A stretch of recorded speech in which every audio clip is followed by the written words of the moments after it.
A warm welcome, everybody, to today's Change Does Matter webinar, where we're going to focus on when the momentum is lost too soon. I hope that the reason you are here today is because you have experienced that before when everything kicked out perfectly. There was excitement, there was engagement, people saying, finally, we have it going on, the change is going to happen, and then suddenly it all dies out. I'm rather certain that most of us have experienced it or are expecting to see that happening. And today I'd like to focus this approximately 45 minutes exactly on how we can identify the signs. What are the things we can do about this? In today's discussion, I'm going to engage you to see what is it that could be done, because maybe you have also launched something, an initiative, the use of a tool, a retraining, a refreshment of something you've done before. And at first, everything was promising because as part of the Change Maverick community, we know that we have to secure buy-in. We did that. We need to map out the influencers, tribal chiefs, or key opinion leaders. So often we talk about this in our webinars here at the Change Management webinar series. So we've done that, and we even gave a clear vision and talked about it regularly, back and forth. Yet something was missing, and we could notice that the momentum was fading away. To warm up to today's session, first I'd like to engage you into a short P.L.A. P.L.A is the link that I'm just going to quickly copy again into the chat. I would like you to check out and answer. So I'm wondering today, those of you who made it to this webinar, where does momentum tend to fade in your change projects, in your companies and organizations? I will switch quickly to the P.L.A link so you can see the instructions as well, the QR code here at the top or the URL in the chat or on the screen. It's on polev.com/changematters127. So maybe after a launch, initial energy fades, excitement drops. Have you ever come across that? The poll allows you to rank, so you can move up and down any of these. Maybe it's midway through when there are competing priorities. There are so many changes we have to manage that suddenly we forget what the previous change initiative was about. When resistance shows up, because people do push back, we talk regularly about the important phases of the emotional journey we all go through when we are faced with a request to change, such as denial, resistance, exploration, and eventually acceptance. And we go back and forth in terms of momentum, in terms of motivation and productivity. When you feel that the early wins, the quick wins, or low-hanging fruits have given a bit of energy, but afterwards people just feel, we've done it already. Sabrina, Anastasia, Karen, and all of those who are here, you might have heard, yes, ladies and gentlemen, we've already done the work we've had to do, and they just move on, not noticing we haven't got to the crown of the change initiative. We were just getting started. Or when leadership attention shifts, so the big bosses start talking about other initiatives. In today's fast changing world, that sponsorship for any change we work on is so crucial, and it can fade because our leaders have to promptly react to different initiatives. Or when the people around us, the stakeholders, people who are impacted or can impact the change, they just don't see any benefits, any results. They lose hope. Or, well, you might just say it varies each time where it is. So on the poll, you can move things up and down, and I will give you a moment to do that as well. And meanwhile, I'm looking away on my other screen because I got a private message about how it can happen at any time. Indeed, it can happen at any time. When we work on an initiative, it almost like a time is dependent on whether people are seeing the benefits or not. Well said, absolutely. I'm going to wait for a few more votes here on the poll, and let's see, based on your experience, what is the moment when the momentum tends to fade. I know it's not just one momentum, but I'm curious about your experience. Is it harder when you've already got halfway through the initiative? Is it harder when people start vocally resisting a change? When is it? Can I wait for a few more seconds? And let's see. So based on today's responses, when resistance shows up, pushbacks and delays happen. Very much can relate to the most voted momentum of losing the energy for any initiatives. When we first faced the naysayers, resistors, or laggards, how we call them at times, even we, the change practitioners and leaders, some of us might be even project managers, lose faith because with all the best intentions, we wanted to get something going. But when people say no, when they resist it with all their forces, we can also lose momentum. There were quite a few people voting for the momentum being lost after the launch. I'm not sure how it works for you, but for example, when our town halls, big announcements made, people are excited, let's get going. And then eventually you realize, oh, there is another shining object. We could be working on that change too.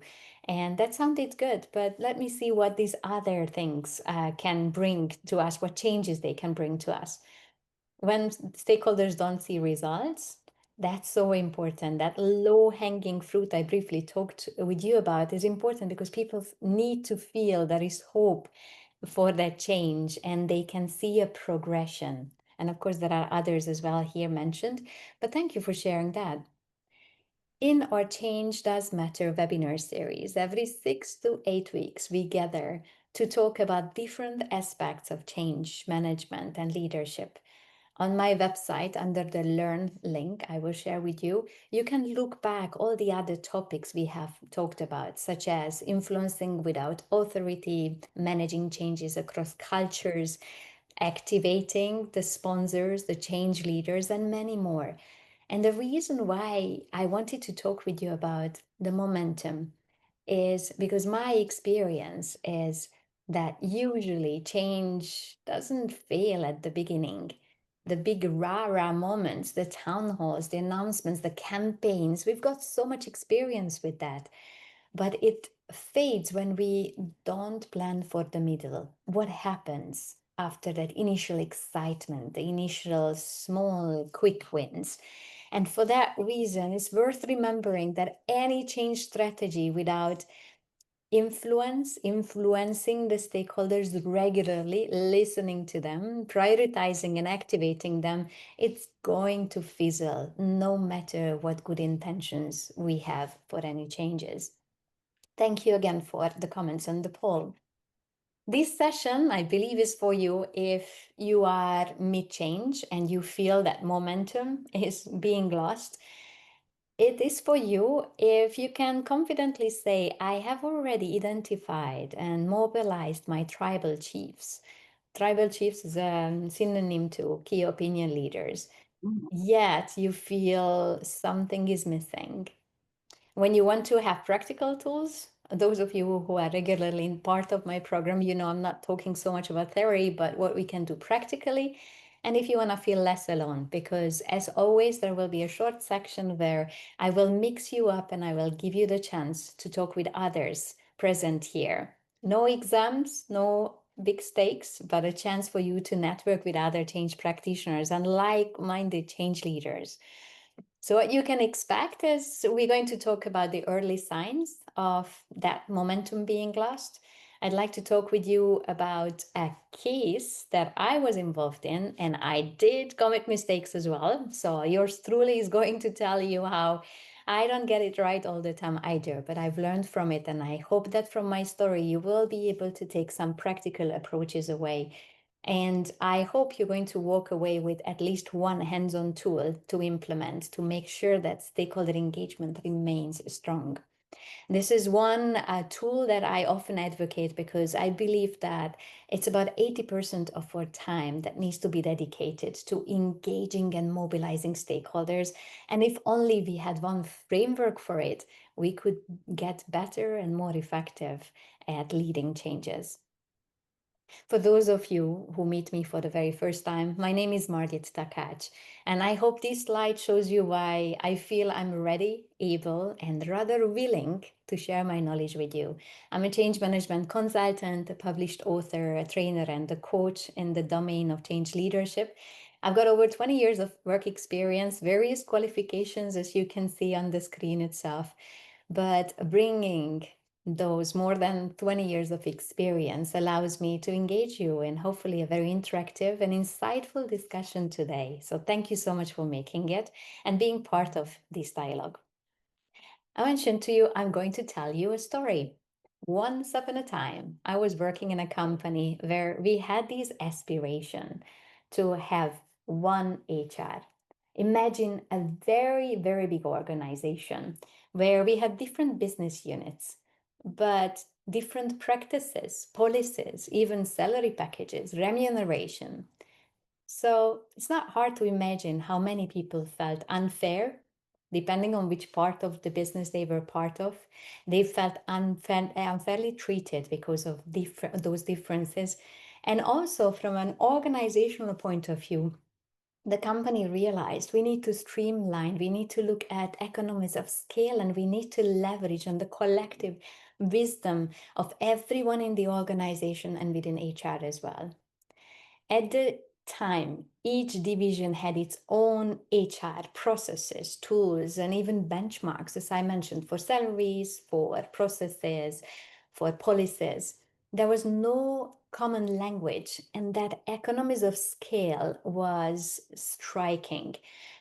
It was evident that there was a lot of work being done parallelly, the same projects being done in different bubbles of the organization. And when a new global leader, an HR leader, joined the company with fresh outlook, she said, and there is fragmentation and we need to work on this. We need one shared HR vision and not 17 different ones.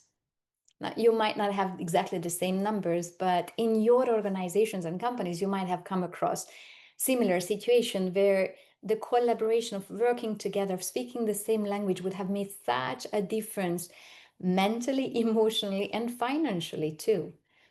She, the HR leader, had a vision. She called it OneHR. She had the credibility. She came from other very well recognized organizations. And right at the beginning, she started to build a coalition of the willing. Coalition of the willing is a terminology we often use in the world of change management, but basically finding people who wanted to drive the agenda towards a much more streamlined and much more effective future within the HR function. At the beginning, there was energy, definitely. Initiatives popped up everywhere. Just imagine how people got excited. Oh, we can work together. That's absolutely fantastic. And over 70 different initiatives across the business were proposed. Over 70 initiatives that we eventually narrowed down to 13. The mission was crafted, and the leader of this part of the business engaged the coalition of the willing, so it wasn't just hers. The message was landed. There were regular two-way discussions managed on this. I remember a long series of workshops, beautifully crafted and facilitated, and the belief was building. Like, people started to believe it's going to happen. We eventually had to narrow the 70 initiatives down to 13, which was not easy. But imagine even having 13 priorities. Of course, it's a global organization, plenty of people to work on them. But think of the wider organization beyond that function. It was still confusing. The intent was strong. Let's align, let's streamline, and let's collaborate. Common sense, if you ask me. But the turning point was when something changed. People started questioning, Why are we doing this again? What does this mean for our local ways of working? In Singapore, in Argentina, in South Africa, in Australia, we work differently than the headquarters in Germany or even France or Spain. Will we be able to maintain our ways of working? We were not too sure. And by the way, who decided on those 13? Even if the rationale for choosing the 13 was communicated, it was also forgotten. And why does everything need to fit under OneHR? That was a question that kept coming up, popping up. And the early believers, the willing of the coalition, their enthusiasm was fading, and it was slowly replaced by skepticism.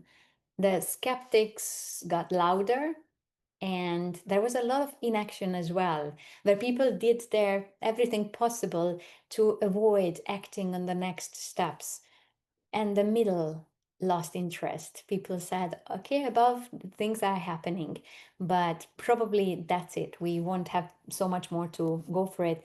Stakeholders, those that coalition of the willing and those who attended workshops, town halls, interactive platforms, they started disengaging. The momentum was fading, not because the strategy was wrong, the intention was wrong, but because the influence wasn't sustained.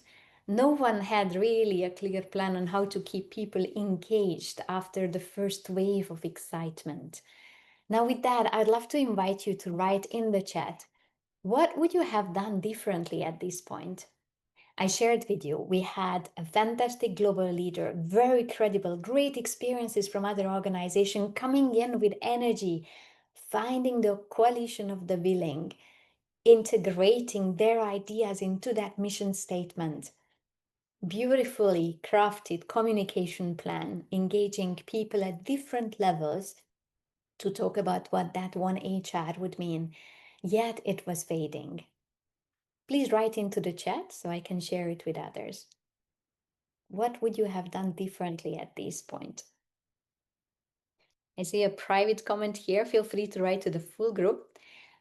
The private comment was, it's because there was no project manager, possibly. And yeah, that can be a reason for it. Someone whose full-time job is to check the pulse of the stakeholders and not move on immediately to something else. Well said. What else? What would you have done differently at this point? Any ideas?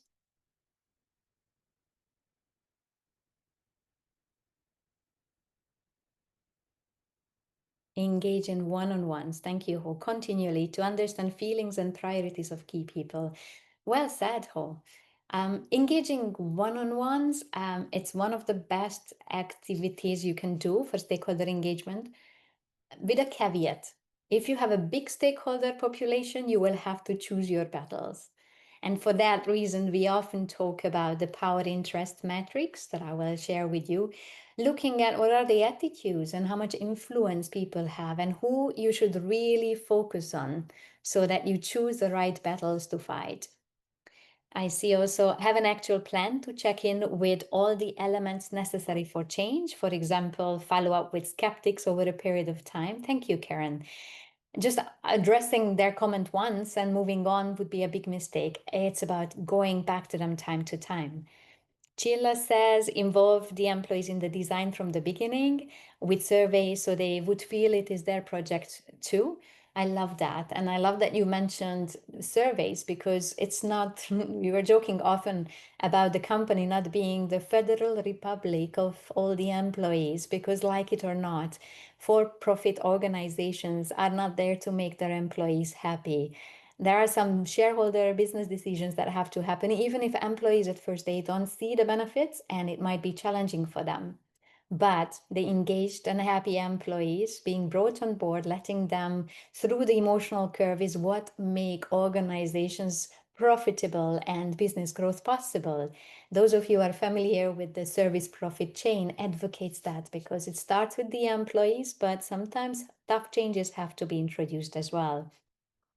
Another comment from Seamus, keep talking to the key stakeholders, keep them engaged and interested. Absolutely. Just because there was a momentum, don't assume that it's done with. Sabrina recommends communicating continuously, thorough, and maybe going into the details. A charismatic stakeholder, leader personality, and Dali was suggesting that that's so important. We look for tribal chiefs or key opinion leaders, both socially and structurally.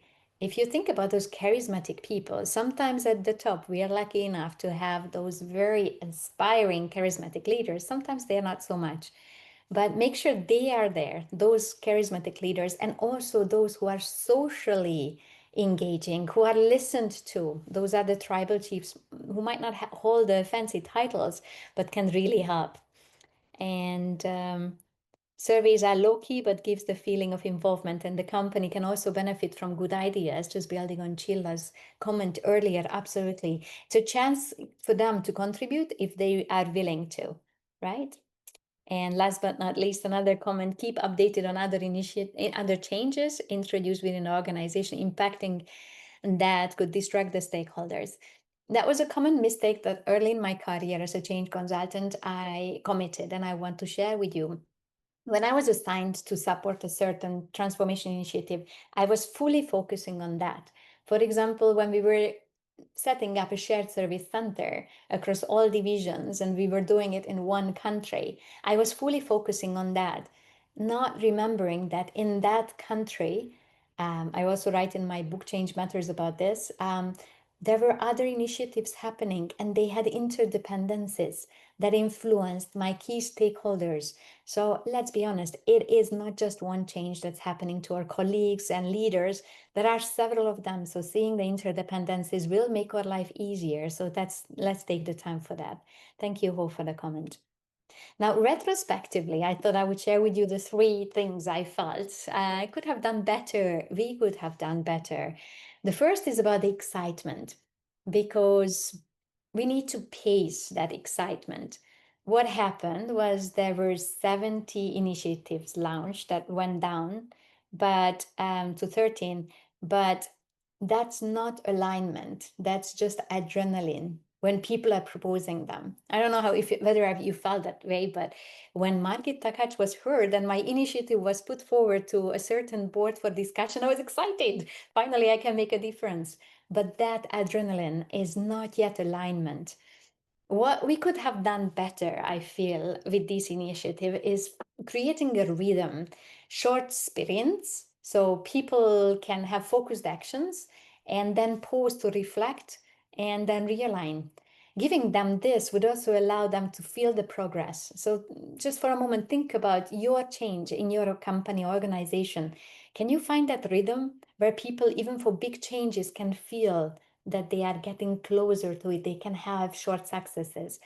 Because when we have too much energy, which happens at the very beginning, without direction, people will burn out and they will get skeptic. And I think that's what happened to us.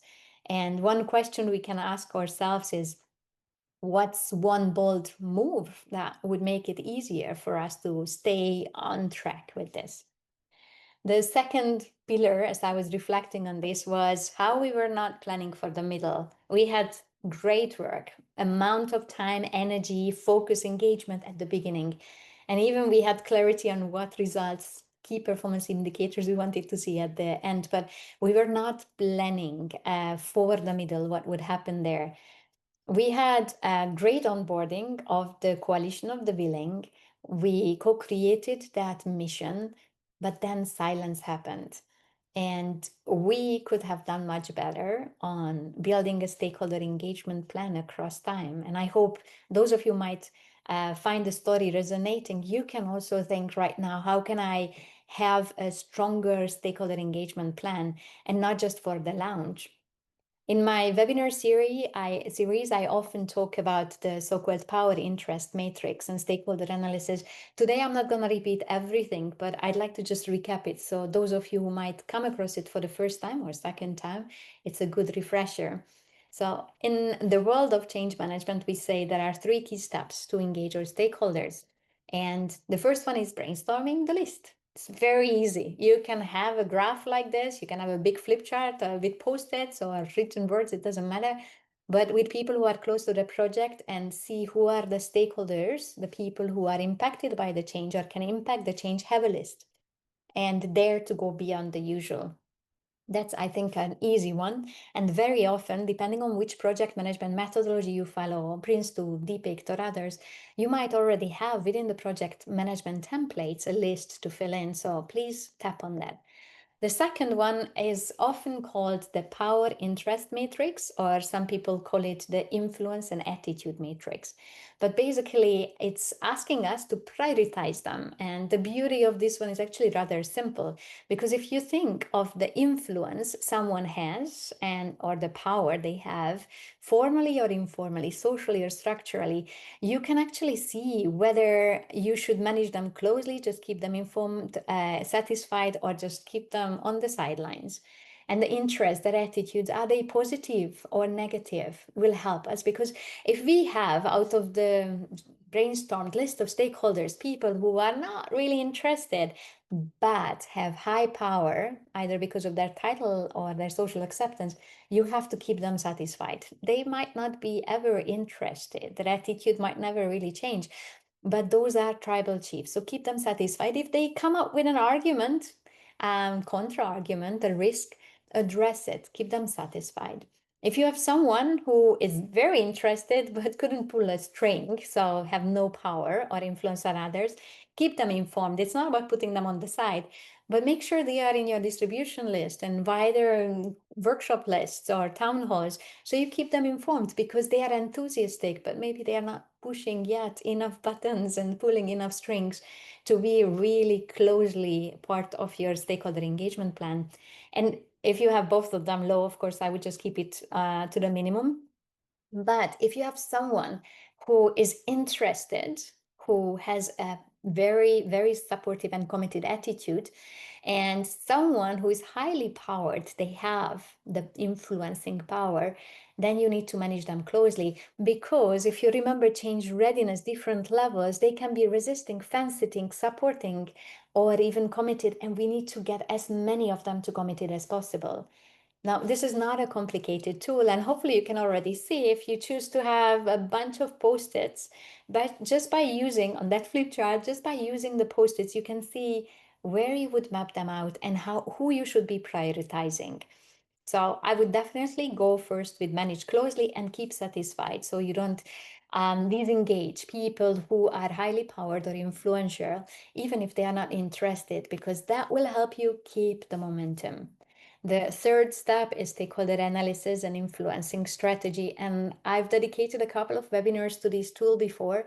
If you are interested, also in the follow-up email, I will share with you the URL. Here you can download the free workbook I put together with examples and the actual template. So you can conclude the process. But this was the second, if you remember. I talked about excitement, I talked about the middle, and how in the middle we also have to keep stakeholders engaged. And then the third one is the front lines.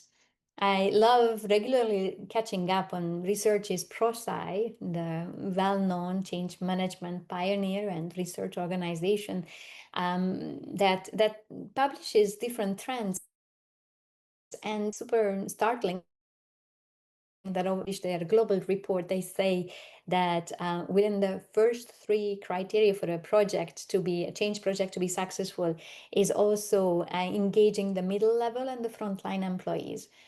If I look at this retrospectively, what happened with our project, despite co-creating the mission with the coalition of the willing, as Sheila mentioned twice in the chat already, just doing surveys to give them the chance to shape that mission would have helped. So I definitely would have suggested that moving forward for any new initiatives.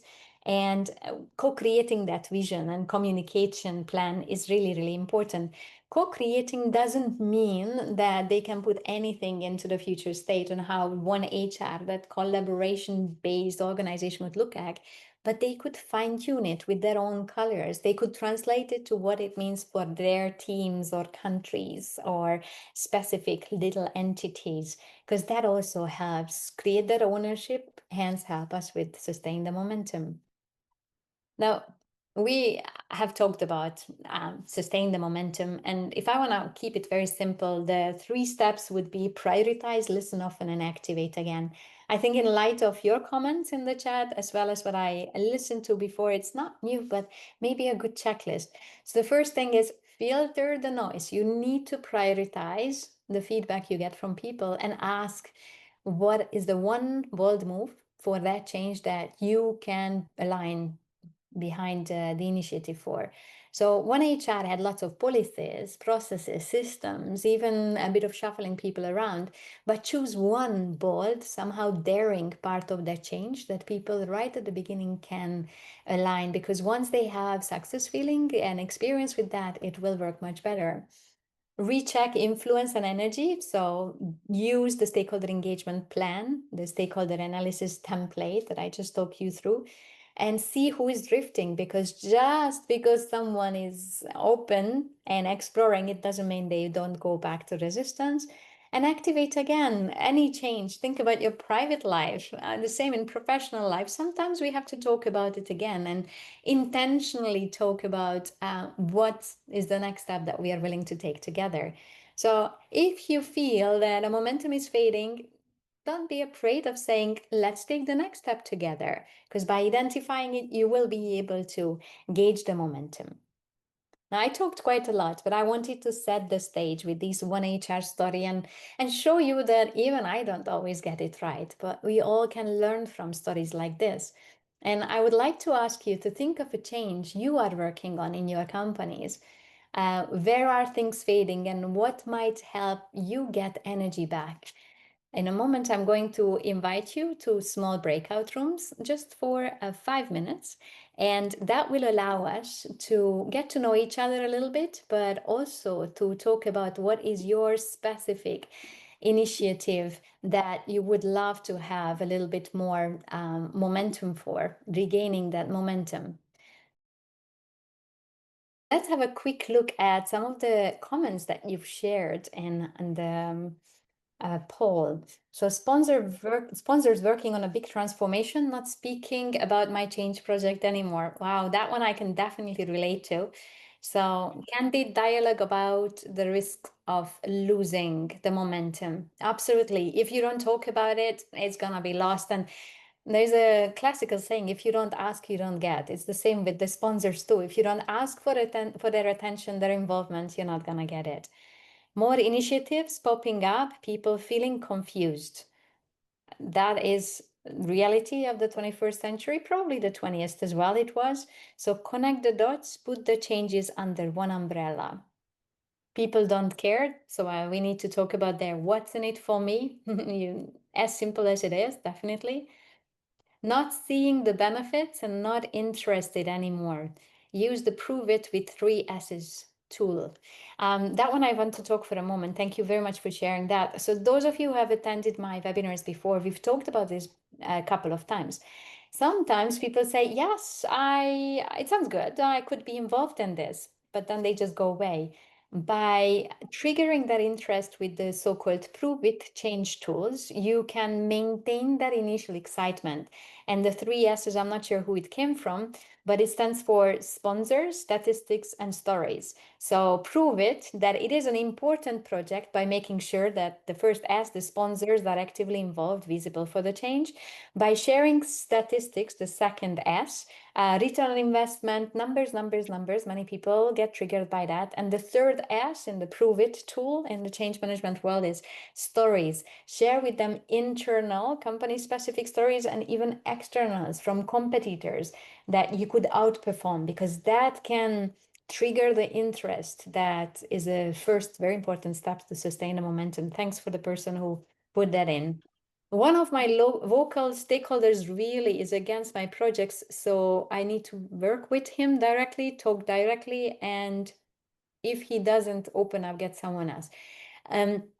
Open dialogue is so important. But if you don't have the chemistry with some of your key stakeholders, find the other influencers, someone that in the social web of your company, you know that they have good rapport and they would listen to him or her, because that indirect influence is also part of being able to sustain the momentum for any changes. Listen more. Stakeholder surveys to get the pulse, as one of the participants earlier recommended. Focus on the human side more than the tools. Absolutely. And think about it. You also might have lost momentum with certain changes. What would you have loved others would have done to help you regain that momentum?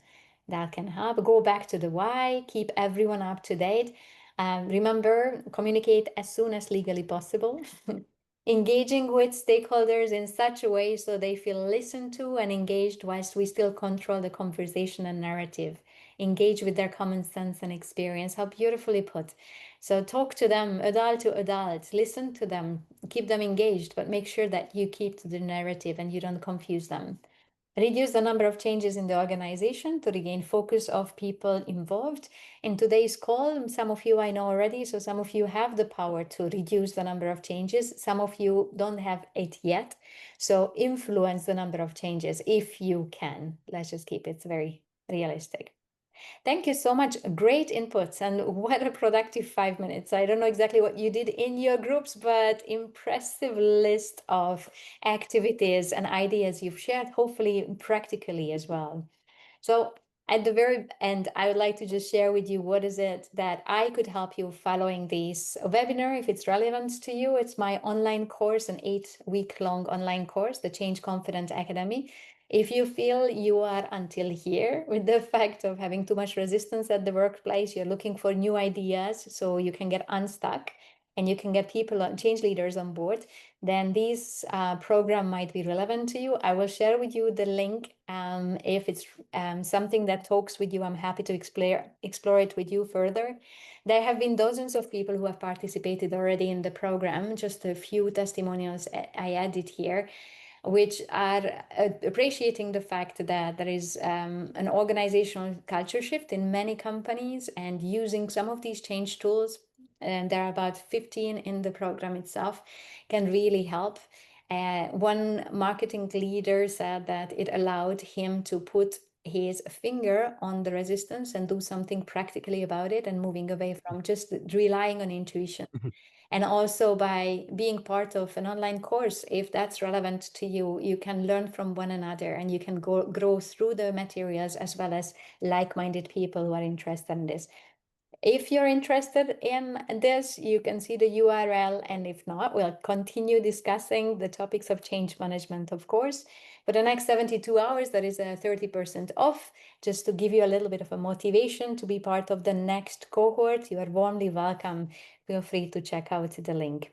So as a next step to influence without authority and sustain the momentum is prioritize. Listen to which noises really matter. Listen actively to what makes people drift, and dare to activate again. We are humans. We can lose momentum in anything we do. The Change Confident Academy is out there if this is something relevant to you. So make sure you get the most out of it. But to conclude today's session, I wanted to just go back to the 3 objectives that I presented to you at the beginning of the webinar. We talked about how to identify the signs of losing the momentum, what practical approaches can be there to re-engage the stakeholders, and hopefully with the stakeholder analysis and influencing strategy tool that I shared with you, you have a hands-on tool that can help you get even better with managing the emotional side of change. As a thank you, I offer you a virtual copy, a digital Kindle version of my book available on Amazon. If you go to this link, you can download the copy as well as get the link to the audiobook. And if stakeholder management, that engagement plan is something you would like to work on, this link, the second QR code, can take you there, so you can take something practical away from today's webinar. With that, I would like to thank you for your active participation. Time flew by, not just the breakout, but I believe the whole session. I really appreciate you sharing your lunchtime or morning time with me. And with Maya Angelou's quote, which is one of my favorites, just a closing note that people will forget what we've done, what we've said, but they will never forget how we've made them feel. And that's why it's a privilege for me to host these regular Change Does Matter webinar series and talk with like-minded people like you, to see how we can get better at managing the emotional side of change. Thank you so much. I wish you a lovely rest of the day wherever you are, and I look forward to connecting with you again soon.